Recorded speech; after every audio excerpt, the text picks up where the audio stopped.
Alright, wrestling fans and curious minds, gather round. Today, we're diving deep into the untold story of a legend, a man who redefined an era and became a household name, Hulk Hogan. But trust us, there's way more to this icon than just 24-inch pythons and what you gonna do, brother. Let's peel back the layers of Terry Gene Bollea and uncover some mind-blowing facts you probably never knew. From bass riffs to body slams, Hogan's hidden talents. Believe it or not, before Hulkamania ran wild, Terry Bollea was a rock star in the making. He wasn't just dabbling, he was serious, slinging a bass guitar in Florida bands like Ruckus. Imagine that, the Hulkster shredding on stage instead of tearing shirts in the ring. And get this, his athletic prowess wasn't limited to wrestling. He was a legit baseball phenom, a pitcher so good that even MLB scouts from the New York Yankees and Cincinnati Reds had their eyes on him. Talk about a curveball life threw him when a high school arm injury sidelined his diamond dreams. But Terry was tough. His very first wrestling trainer, the legendary Hiro Matsuda, apparently broke his leg on day one.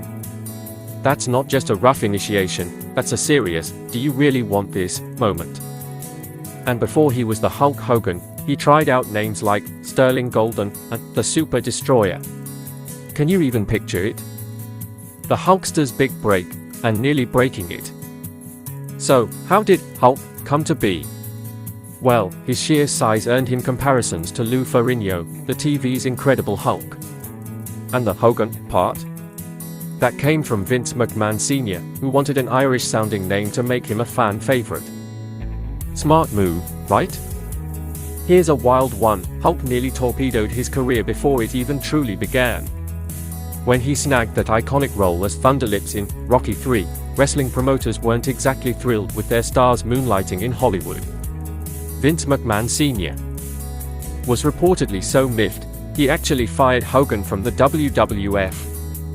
Thankfully, the Hulkster found his way back, and the rest, as they say, is history. Beyond the ring, unexpected ventures and secret skills. Ready for some mind-blowers?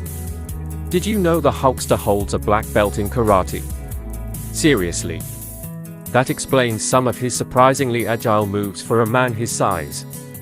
And in the 80s, he even had his own cartoon, Hulk Hogan's Rock and Wrestling. Talk about mainstream crossover.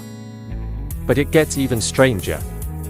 Hogan once claimed he tried out to be the bassist for both Metallica and the Rolling Stones. While those bands have since debunked the stories, just the thought of Hulk Hogan as a metalhead or a blues rocker is pure gold, right? And when it came to business, the Hulkster was always hustling. Remember Pastamania? Yeah, that was his. He also launched energy drinks, beach shops, a bar, and even, as of 2024, his own beer, the Real American Beer. And in early 2025, he announced Real American Freestyle, an unscripted wrestling league. This man never stops. Perhaps one of his biggest, lesser discussed victories wasn't in the ring, but in the courtroom. He famously won a massive lawsuit against Parakeet Media, a testament to his fighting spirit outside of wrestling. From almost being a baseball star to a rock band hopeful, and from cartoon hero to business mogul, Hulk Hogan's journey is far more complex and fascinating than most realize. He truly is a living legend with stories that stretch far beyond the wrestling mat. What was the most surprising fact you learned about Hulk Hogan today? Drop your thoughts in the comments below, smash that like button, and don't forget to subscribe to Parakeet Media for more untold stories.